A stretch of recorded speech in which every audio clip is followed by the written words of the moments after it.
This is a hologram. Holograms have little in common with traditional photographs, except that both use film.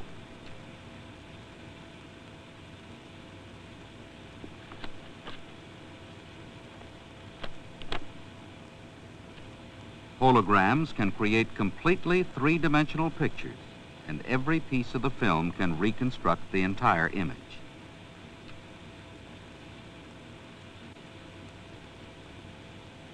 In order to understand holography, you have to understand something about waves. When waves meet, their effects are additive.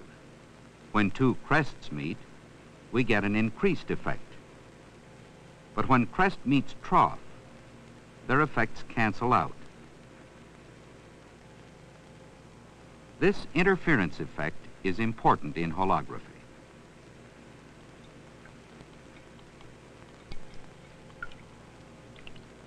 Here are two random sources of waves, not of equal amplitude or frequency.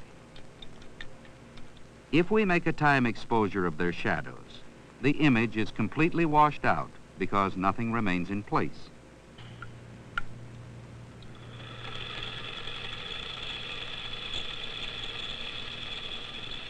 Here are two pure wave sources of equal amplitude and frequency.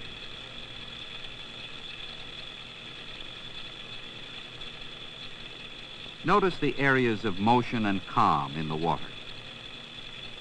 A time exposure looks like this.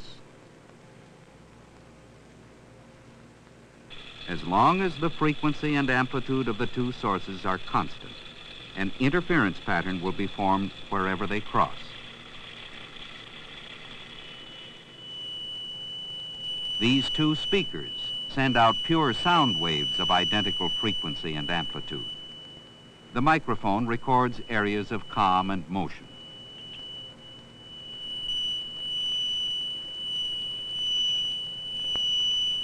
If we could see the three-dimensional interference pattern caused by the two sound sources, it would look like this. Light also travels in waves. What happens when two light beams cross? Interference of light waves should produce bands of light and dark, but we see none. In general, when two white light beams cross, no visible interference pattern is produced. A red filter will help to make the light monochromatic. Even this highly filtered light, however, is not monochromatic enough to produce a noticeable interference pattern. Let's examine the light source. While our water and sound waves are in step with one another, the light bulb produces light of many wavelengths, which are not in step with one another.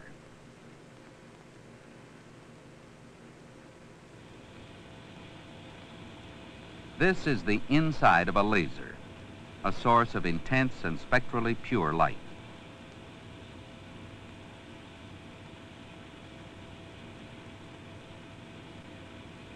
The laser emits light waves more monochromatic than any filtered light source.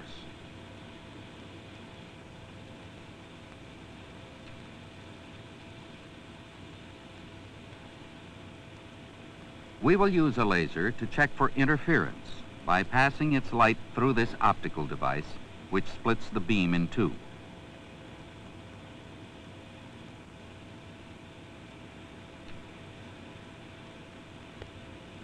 The interference should appear as bands of light and dark.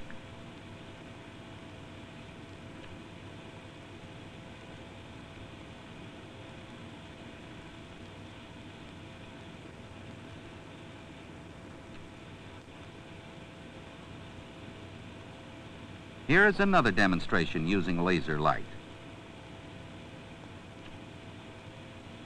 A partially silvered mirror allows half of the light to pass through while the rest is reflected. Where the two beams of light cross, we will place a film.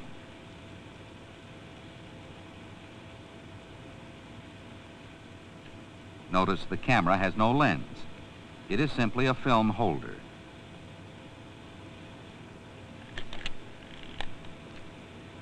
This will be the path of the light.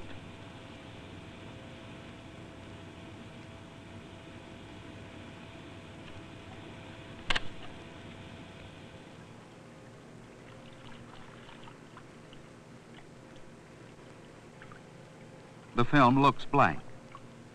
But watch what happens when we remove the beam splitter, leaving only a single beam of laser light. The film reconstructs the original two sources from only one beam.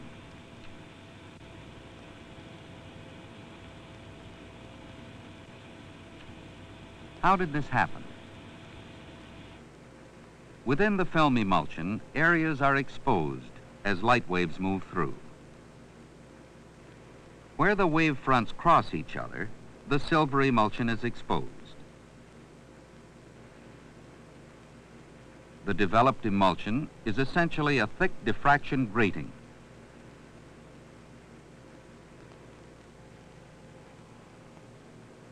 Here is a microscope view of the processed film. To understand holography, we can think of the developed layers within the emulsion as a set of microscopic, partially reflecting mirrors.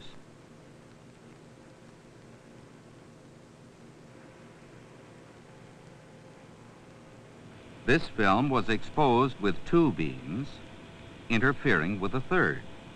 Now, by passing one beam through the film, the two other beams are reconstructed.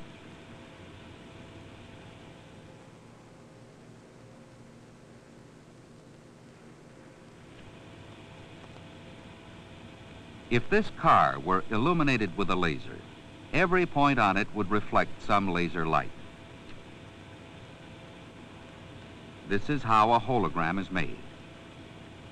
Part of the beam is used to illuminate the car. We'll call this the object beam. A second beam, called the reference beam, shines directly on the emulsion and interferes with the light reflected from every point of the car.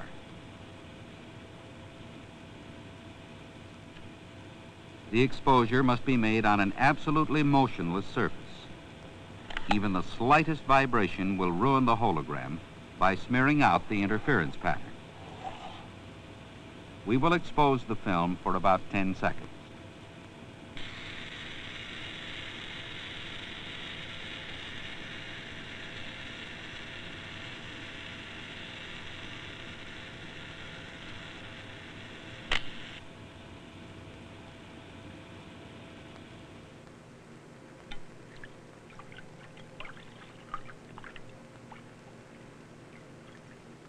The film looks blank, but through a microscope we can see interference patterns which bear no resemblance to the real car.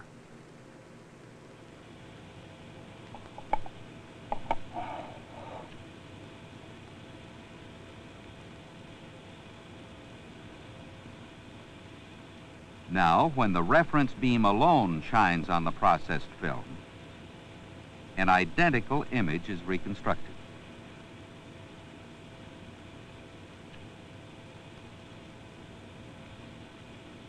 Here is an explanation of what happened inside the emulsion.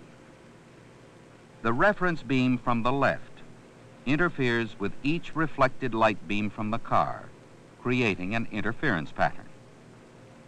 The emulsion simultaneously records all the patterns caused by all the points.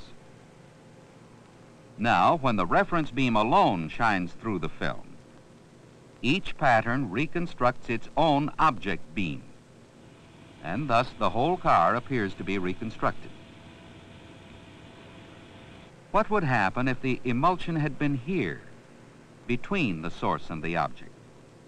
In this case, the interference produces what is known as a standing wave pattern.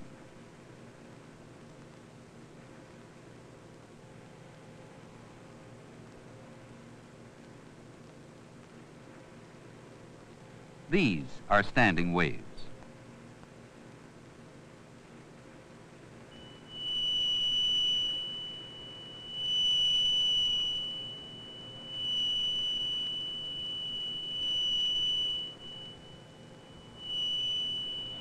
Therefore, if the light shines through the film and reflects back from the coins, there will be standing waves of light set up in the emulsion. Laser light will shine through the film and reflect back from the coins.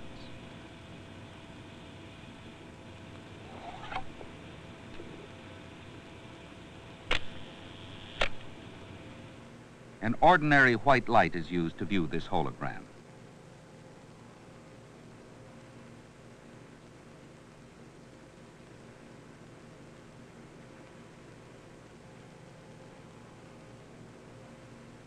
Why does white light reconstruct this kind of hologram?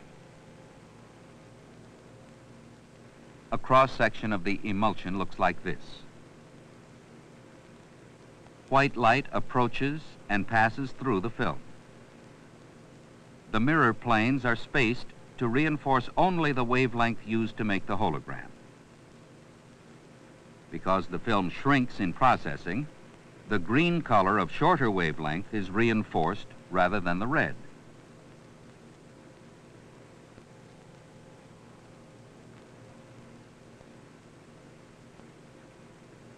Here is another white light hologram.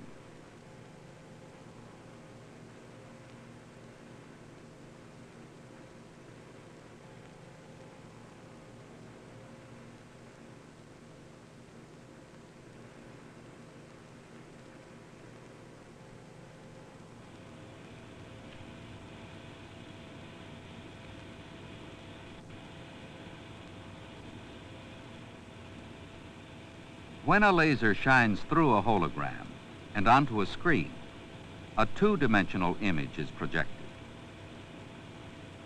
Even a small fragment can project the entire image.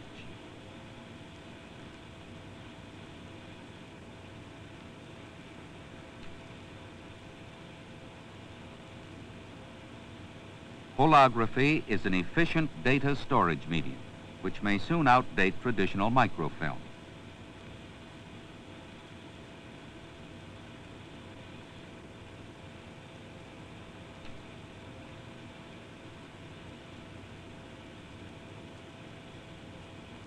Here is a two-channel hologram.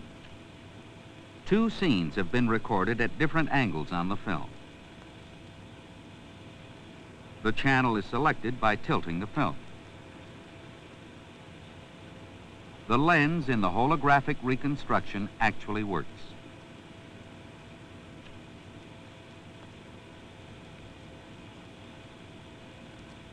This is the principle used in microscope holography.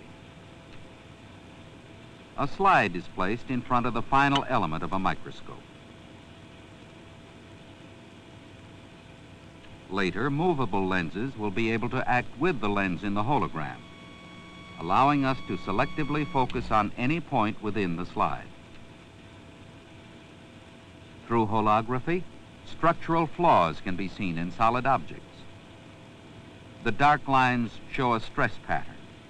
By aligning the real object with a hologram image of it, a tap of the finger can be shown microscopically bending the steel.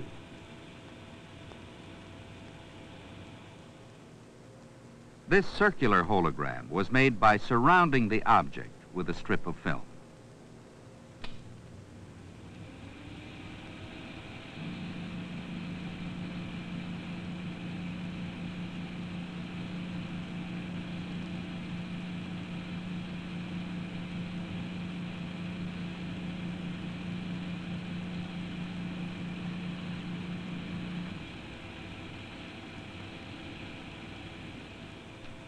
There are an increasing number of practical laboratory applications of holography. Here, the effects of heat are made visible.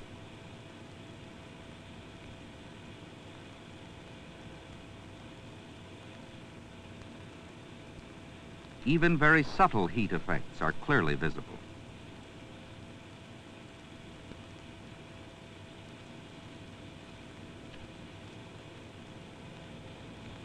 Holography is in an early stage of development, similar to that of photography 100 years ago.